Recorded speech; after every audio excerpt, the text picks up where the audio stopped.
Sacco and Felice, New York and New Jersey's premier attorneys at law. Their team brings decades of experience across a wide range of practice areas. Whatever life brings, they're your legal team. From everyday matters to complex cases, they've got you covered with the experience you need and the results you want. Because when life gets complicated, they make it simple. SaccoFelice.com. SACCOFILLAS.com. 2 C's, 2 L's.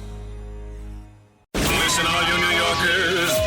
Excuse me, taxi. Okay, man, we're looking around. This is the 77 WABC minicast. Tonight's a big night. Once again, the retired detectives going to honor me, Bo Dietl, and Paul Morrow. Russo's on the Bay and Howard Beach. You know, it's funny. One of the first times I got honored by the cops, or one of the many, many, many times, it was Stevie Van Zant's group. You were there that night, Lou Ruffino. You and your lovely significant other, MJ. I think it's at the Omni Hotel in the city. Kevin runs that thing every year. Kevin and Steven Van Zandt. Yes, it was great. Yeah, great so night. They honored me 2 years ago with Ron Duguay and a host of others. But the first time I went to that event with my buddy Mike Sullivan, they honored Frank Carone. And that's the first time I met Frank. Now Frank is a dear friend. His brother Anthony is like a brother to me. And I've known their little brother Joseph for a long time, for many, many years. So I love the whole family. Frank is back on Sid and Friends in the morning right now. Frank, let me start with this. According to the great Mark Oranger, your lovely mother, Joanne, celebrated a birthday 2 days ago on Monday. So happy birthday, Mrs. Carone. Thank you, Sid. Yeah, it was my mom's 78th birthday, and it's interesting you mentioned myself, my brother, and my youngest brother, Joseph.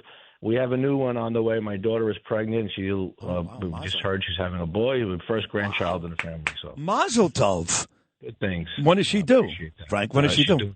In September. Oh, my God, that's beautiful. Congratulations to you guys. That really is fantastic. I got to tell you, so we have our monthly men's dinner, and you don't come very often. I was really happy to see you a couple of weeks ago at El Manello there in the city when Keith Kantrowitz puts on the big party for Oranger and Kemper and your brother and Alpstein and Wasserman and all of us. And you walked up to me, and unprovoked, you said, thank you. And you must have said it, honestly, like 4 or 5 times. Thank you. And I thank you, too. But thank you for fighting for the city, fighting for New York. So I want you to know, now that you're live on the air and millions are listening, Frank, that I really appreciated that. It meant a lot to me. Well, it came from the heart. And first of all, congratulations on your being honored. And I wish I could be there. I'm out of town, Thank you. as you know. But it did come from the heart. And because I tell you, Sid, not many members of the press, if at all, or hosts for that matter, have the courage like you to speak the truth. We don't have to always agree on every single item. But the point is, you speak the truth. You speak it because it's your duty to do so. You feel privileged to live in our great city, our great country. And I admire that. And I wish more members of the press and hosts of shows and TV shows and radio shows would have the courage to speak the truth and call out BS when they see it the way you do. And for myself and my future family, my family now, we all appreciate it, not just me, by the way. And many of my people that I know, my friends, I know, been out and about for 4 decades, and many people feel the same way. So keep up the good work. Thank you, Frank. And what I'm most happy about is that you and I and your brothers, and we're all such close friends, practically family. And look, the truth is, like you said, we don't always agree. I mean, you were Eric Adams' chief there for a while, and Eric and I had a bumpy relationship. There were times it was great. We'd be together at Cipriani's. We'd be together having dinner over at Wolfgang's, and he would even allow me to speak about policy. He would take my word. And then there were times when it was terrible. I killed the guy. I killed him. And I'm not sure how it ended. I don't think he loves me, but that's okay because there you were with him at the same table with me, and you and I are still very close, even though I was critical of your guy. So I appreciate that. Listen, being critical is fair. And one thing that I've always admired about Eric and really most of the adults in our administration, we all had a sense of humility. We understood we would do our best. We understood what our responsibilities were, but we weren't offended if we made a mistake or if we were wrong. And very often we appreciated that. And no one wants to be surrounded by a bunch of yes people the way this present mayor does and gets offended quickly when his narrative is to put off the rails for a moment. And Eric had humility. He still does. He's a mature, experienced man, and appreciates disagreement. All right, one more about Eric, and I'll move on to this guy that you just mentioned because you know how much I hate him. But, again, I saw him with you a couple of weeks ago. He looks great. I know he's got opportunities, and he's living a pretty good life, which I'm happy for. I don't dislike him personally. But how does he feel? Is he angry? Is he resentful? I mean, right now he feels pretty good because the guy before him, Bill de Blasio, was probably the worst mayor ever.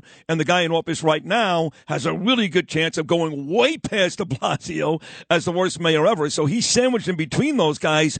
He's got to feel pretty good about what he did, even though, again, lots of us remain critical. Is he angry with the city? Does he feel like he doesn't get the credit that he deserves? Absolutely not. First of all, when we took office January 1, 22, remember where we were as a city. And it's really important to remember this. We were still in COVID. We weren't sure if offices would come back. We weren't sure about tourism. We didn't know about employment. We didn't know about offices. We didn't know about crime. And we were sitting in City Hall wearing masks.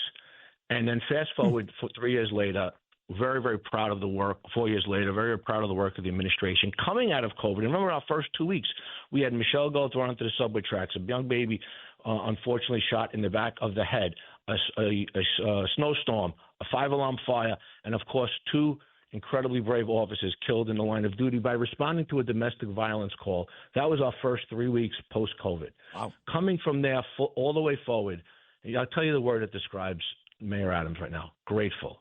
He talks about growing up in Brooklyn and Southeast Queens. I grew up in Canarsie. He became the mayor. I was part of his campaign. I was part of the team. Grateful that we had the opportunity to serve the city and steer the ship correctly as best as we can. Not flawlessly, no one does, but we did our best. So he is grateful that he had that opportunity. If you would ask him as a young man, a young boy in high school with dyslexia, he would have said, wow, never in a million years. So he's grateful that he had it, not a scintilla of anger or resentment, zero. I believe you. No, we had those conversations, too, with his mom. And like you said, growing up with dyslexia, having some legal troubles, too, a little bit. Not many. He wasn't a killer by any stretch or a convict, but he had some. And like you said, he wins state senate. He wins borough president. He becomes the mayor. All pretty good. And now you got this guy. And, people have been asking me for weeks. Frank Carone, I can't give names. But I can tell you that I've gotten phone calls, and if you don't believe me, that's fine. But I'm telling you the truth. I've gotten phone calls from people who have offered very, very powerful people in this city and this state to sit down with me and the mayor, just go for dinner, sit down, figure it out. Very powerful people. I've declined every time because I don't like him. There's nothing he can say that's going to make me believe him. He is against all the things I love. He's against President Trump. I don't care how many times President Trump smiles in the Oval Office. Every time Trump does something, this guy not only criticizes it, but uses words like evil. I mean, he's really over the top. Obviously, he's anti-cop. I can't stand that. I'm being honored by the police tonight. So I'm waiting to get to the Jewish part to the very end because people get annoyed, but obviously anti-Jew, anti-Israel. So there's nothing this guy can say to me that's going to say, you know what? He's a decent guy. And on top of all that, Frank, with your experience with the city, he's going to bankrupt this whole city. People are leaving by the day, not just cops, but civilians as well. So I can't find any room, Frank Carone, in my heart to try to like this guy. Well, I'm like you. Neither can I. And I don't know where to begin with to respond to that statement because I like you, I feel the same way. And like you, people ask me the same thing, but like you, we see the pattern of lies. We see this Pied Piper with a narrative, and the narrative that he has continued to lie about is you could, if you sit back and you have any common sense and you have any experience, you could clearly see it. What he's doing is utilizing what we now live in, this intense information age, which this information age has virtue, but it's also prone to abuse. So what he has done, he has normalized social media. He's normalized a platform of, just to rattle off some things he's changed. He reversed a TikTok ban. He's relying on spin to a virtual visual video on every topic that he likes to discuss. And what happens when he gets off topic or he gets called out, like the city council just did in his budgetary draconian message and video? They found, through hard work, errors in it. They found savings. Yep. What does he do? He immediately attacks the city council online personally and viciously. Why? Because he cannot take criticism. He cannot take being called out for his lies. Because it's not real what he's doing. He's doing it just so he could then promote his real agenda, which is redistribution of wealth through taxation and through demonizing one group against another. Look what he just did yesterday with his new equity committee. Oh, God. Please, look who he leaves out. What about those Yiddish communities who struggle to come to the United States? The Italian experience digging tunnels and dying in those tunnels and bridges. Yeah. He just chose some against another because that's his view. He decides who his voters are and then panders to them in a corrupt fashion to get them angry and, like a Pied Piper, lead them down to the river so they can drown. This is Roger Stone for American Sovereign Bullion. Since 2020, the U.S. dollar has lost over 20% of its purchasing power. Meanwhile, gold continues to rise. Call 844-272-2428 or go to asbgold.com now to get your free gold and silver guide and learn how to protect your wealth with physical gold and silver delivered to your door or held in a gold IRA today. So go to asbgold.com now. Don't wait for the markets to drop. That's asbgold.com.